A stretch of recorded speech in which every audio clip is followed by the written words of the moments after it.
नमस्कार। घटना चक्र बुक वीडियो के इस शैक्षणिक मंच पर आपका स्वागत है। हमारा उद्देश्य है ज्ञान को सरल, स्पष्ट और सुलभ रूप में आप तक पहुंचाना। आइए आरंभ करते हैं अध्ययन और सफलता की इस यात्रा को। नमस्कार। जब भी हम वोट डालने जाते हैं तो वो बटन दबाना या मोहर लगाना सिर्फ एक काम नहीं है, वो हमारी आवाज है, हमारी ताकत है। पर इस ताकत की जड़ें कहाँ हैं? आज हम भारतीय संविधान के उन्हीं पन्नों को खोलकर देखेंगे जो हर नागरिक को वोट देने के हक और सही प्रतिनिधित्व की गारंटी देते हैं।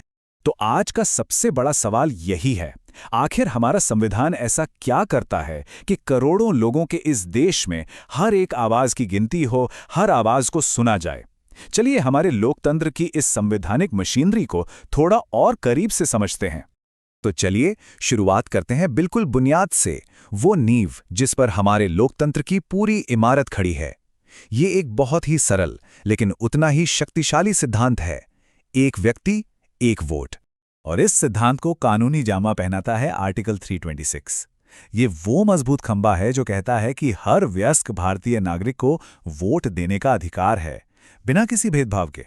धर्म, जाति, लिंग, पढ़ाई लिखाई कुछ भी मायने नहीं रखता।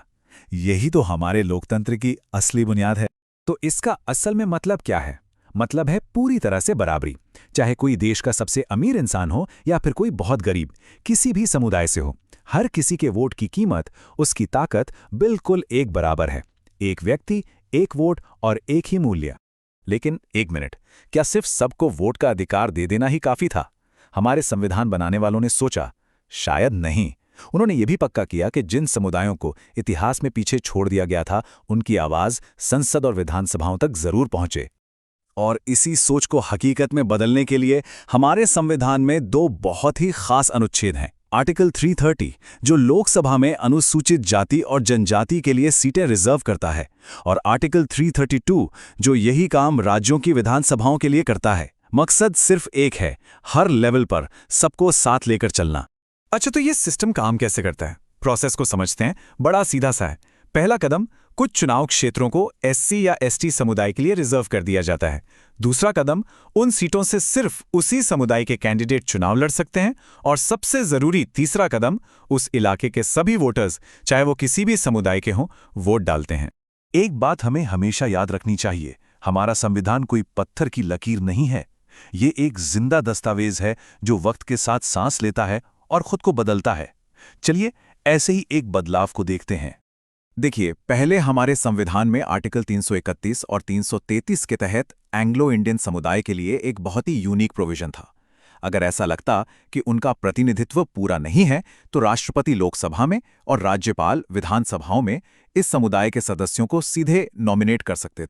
लेकिन अब ऐसा नहीं है। ये व्यवस्था अब खत्म कर दी गई है। जी हाँ, साल 2019 में 104वें संविधान संशोधन के जरिए इस प्रावधान को रोक दिया गया। ये एक बेहतरीन मिसाल है कि कैसे हमारा संविधान वक्त और जरूरत के हिसाब से खुद को बदलता है। तो इन सब बातों का निचोड़ क्या है? जब हम इन सारे प्रावधानों को एक साथ रखकर देखते हैं तो हमारे संविधान का असली मकसद साफ नजर आता है।